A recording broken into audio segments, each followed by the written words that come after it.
Selamat pagi anak-anak, Assalamualaikum. Semoga kalian tetap semangat mengikuti pembelajaran hari ini ya. Materi yang akan kita bahas hari ini, pengembangan pusat-pusat keunggulan ekonomi untuk kesejahteraan masyarakat. Setelah pembahasan materi hari ini, diharapkan kalian dapat pertama, mengidentifikasi pusat-pusat keunggulan ekonomi di Indonesia.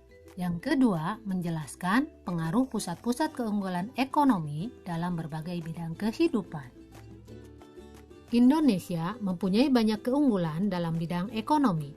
Keunggulan ekonomi yang dimiliki oleh Indonesia dapat menjadi potensi dan peluang bagi kesejahteraan masyarakat Indonesia. Pengelolaan keunggulan ekonomi yang tepat dapat bermanfaat bagi kesejahteraan masyarakat. Untuk mengetahui keunggulan ekonomi yang dimiliki Indonesia serta pengaruhnya bagi kesejahteraan masyarakat, mari ikuti pembahasan materi berikut ini. Pusat-pusat keunggulan ekonomi Indonesia ada yang dikelola sendiri, ada juga yang melibatkan investor asing.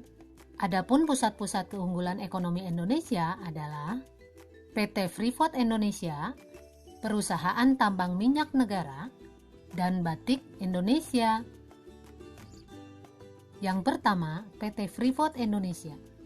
Perusahaan ini terletak di Kabupaten Mimika, Provinsi Papua.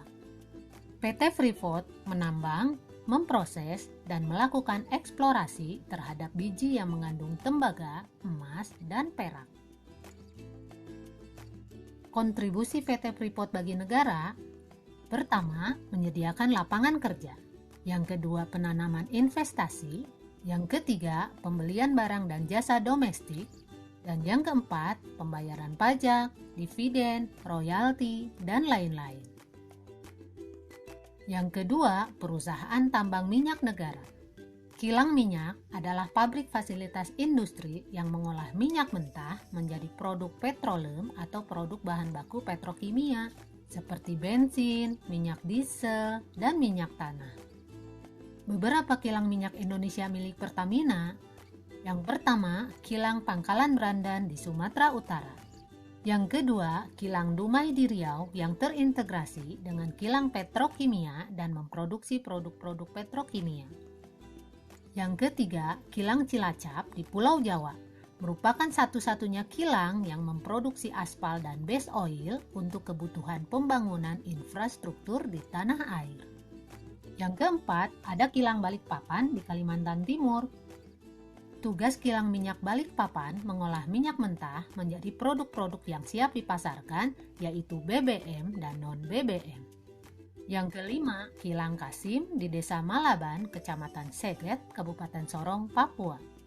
Lokasi kilang minyak ini berada di sekitar kilang Petro Cina dengan pertimbangan, pertama menghemat biaya transportasi, yang kedua mengurangi biaya investasi, yang ketiga tersedia area yang luas, dan yang keempat jauh dari pemukiman penduduk.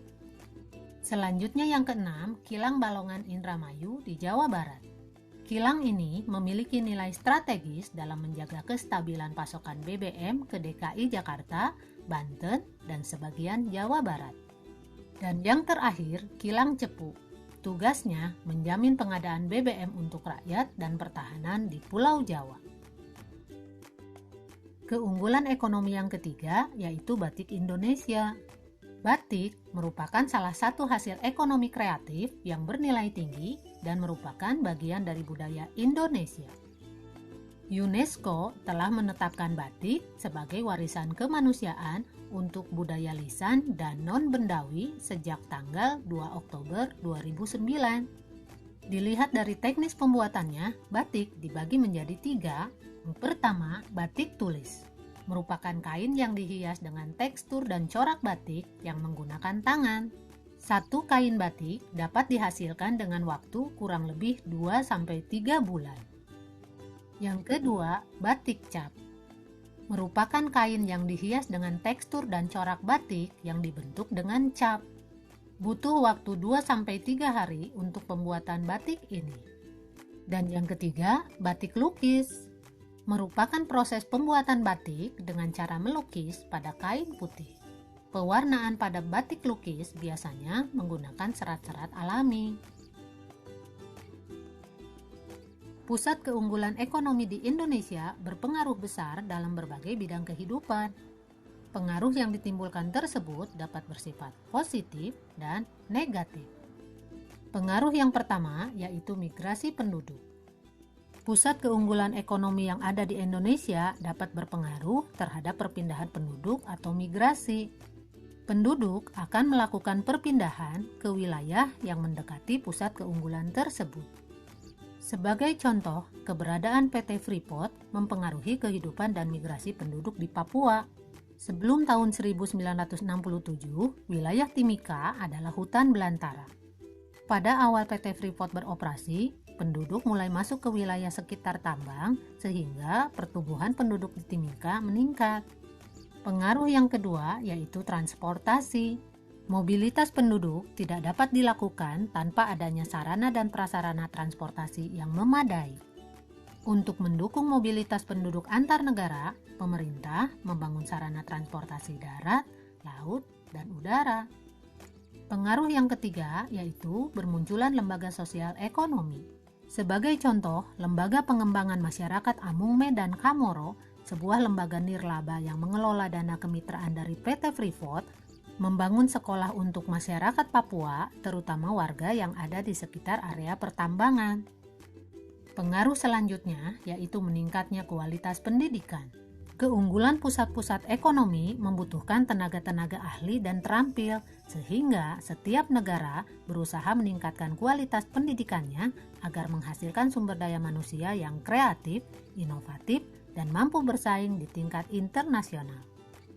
Pengaruh yang terakhir yaitu terbukanya lapangan pekerjaan dan kesempatan kerja bagi masyarakat.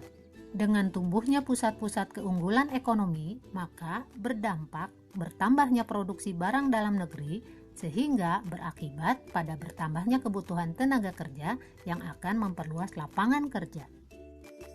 Nah anak-anak, itulah pusat-pusat keunggulan ekonomi yang dimiliki oleh Indonesia yang dapat menjadi potensi dan peluang bagi kesejahteraan masyarakat Indonesia.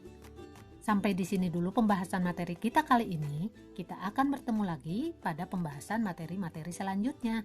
Wassalamualaikum warahmatullahi wabarakatuh.